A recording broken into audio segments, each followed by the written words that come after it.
Amazon জঙ্গল, যা পৃথিবীর বৃহত্তম ট্রপিক্যাল রেইন ফরেস্ট, গ্রীষ্মমণ্ডলীয় বৃষ্টিপ্রপাত বন, তার সৃষ্টি একটি জটিল প্রাকৃতিক এবং ভূতাত্ত্বিক প্রক্রিয়ার ফলশ্রুতি। এটি বর্তমানে দক্ষিণ আমেরিকার বেশিরভাগ অংশে বিস্তৃত, বিশেষ করে Brazil, Peru, Colombia, Ecuador, Venezuela, Guyana, Suriname, French Guiana এবং বলিভিয়াতে। অ্যামাজন জঙ্গলের সৃষ্টি নিম্নলিখিত কিছু গুরুত্বপূর্ণ প্রক্রিয়ার মাধ্যমে হয়েছে। ১. ভূতাত্ত্বিক প্রক্রিয়া। অ্যামাজন জঙ্গলের জমি পূর্বে একটি সমুদ্রের অংশ ছিল, কিন্তু কয়েক কোটি বছর আগে এটি উঁচু হয়ে গেছে। প্লেট টেকটনিকের মাধ্যমে দক্ষিণ আমেরিকার ভূত্বক শিফট হয়ে গেল এবং সমুদ্রের পানির উচ্চতা কমে গিয়ে এই অঞ্চলে স্থলভাগ সৃষ্টি হয়। ২. বৃষ্টিপাত এবং জলবায়ু। অ্যামাজন অঞ্চলে পৃথিবীর সবচেয়ে বেশি বৃষ্টিপাত হয়, যার কারণে এখানকার পরিবেশ অত্যন্ত আর্দ্র। এই অঞ্চলের অবস্থান পৃথিবীর নিকটবর্তী ইকুয়েটর লাইন বরাবর, যেখানে গরম জলবায়ু এবং উচ্চ তাপমাত্রা থাকে এবং বৃষ্টিপাত প্রায় প্রতিদিন হয়।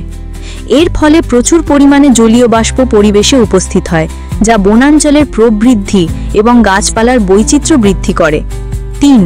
জীব বৈচিত্র্য এবং পরিবেশের সংরক্ষণ। অ্যামাজন জঙ্গল গড়ে ওঠে এমন একটি পরিবেশে যেখানে জীবজন্তু ও উদ্ভিদগুলির জন্য খুবই উপযোগী পরিস্থিতি ছিল।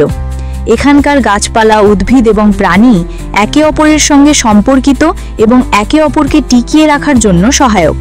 দীর্ঘকাল ধরে এখানে বৃষ্টিপাতের কারণে বিভিন্ন ধরনের গাছপালা, যেমন লতানো গাছ, প্রজাতিগত গাছপালা এবং নানা ধরনের পাখি, মাংসাশী ও উদ্ভিদভোজী প্রাণী বেড়ে ওঠে। ৪. ঐতিহাসিক বিকাশ। অ্যামাজন বনের পরবর্তী বিকাশ একটি দীর্ঘ সময়ের মধ্যে ঘটে। বেশ কিছু কোটি বছর ধরে পৃথিবীর জলবায়ু পরিবর্তনের সাথে সাথে এখানে গাছপালা এবং প্রাণীজগৎ ধীরে ধীরে নিজেদের অভিযোজিত করে নেয়। এই বন সমুদ্র থেকে দূরে সরে যাওয়ার পর প্রাথমিকভাবে বড় বড় গাছপালা ও লতানো গাছের মাধ্যমে গঠন হতে শুরু করে। ৫. আজকের পরিস্থিতি। বর্তমানে অ্যামাজন জঙ্গল পৃথিবীর জীববৈচিত্র্যের অন্যতম বড় উৎস।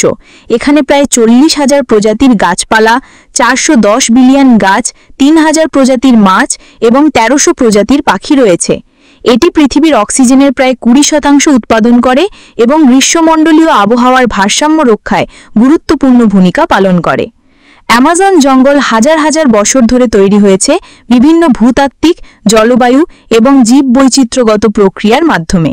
এটি আজ পৃথিবীর অন্যতম প্রাকৃতিক রত্ন, যা আমাদের পরিবেশের ভারসাম্য রক্ষায় গুরুত্বপূর্ণ ভূমিকা পালন করছে।